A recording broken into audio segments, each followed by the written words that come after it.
ദേശീയ സേവാഭാരതിയും ചിറ്റിലപ്പള്ളി ഫൗണ്ടേഷനും സംയുക്തമായി കണ്ണാടി ആന്തൂർക്കാവ് ബാലകൃഷ്ണനും കുടുംബത്തിനും വീട് നിർമ്മിച്ചു നൽകി. തലചായ്ക്കാനൊരിടം പദ്ധതിയുടെ ഭാഗമായാണ് വീട് നിർമ്മിച്ചു നൽകിയത്. സേവാഭാരതി സംസ്ഥാന വൈസ് പ്രസിഡന്റ് PK ഉണ്ണികൃഷ്ണൻ താക്കോൽദാനം നിർവഹിച്ചു.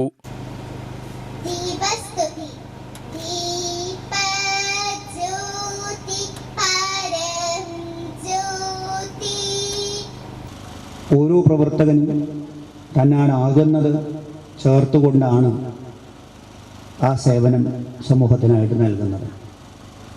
അത്തരമൊരു വിശ്വാസ്യത ഇന്ന് ഒരു സാമൂഹ്യ സംഘടന എന്ന നിലയിൽ സേവാഭാരതിക്ക് ലഭിച്ചിട്ടുണ്ട്. ആ തരത്തിലുള്ള ഒരു അംഗീകാരം തന്നെയാണ് ഇത്രയൊരു വലിയ വ്യവസായ ശൃംഖലയുടെ അധിപനായിട്ടുള്ള ചിറ്റിലപ്പള്ളി ഫൗണ്ടേഷൻ സേവാഭാരതിക്ക് കേരളത്തിൽ 100 വീടുകൾ പണിതു കൊടുക്കുന്നതിന് വേണ്ടിയുള്ള കർത്തവ്യം ചുമതല നമ്മളെ ഏൽപ്പിച്ചത്.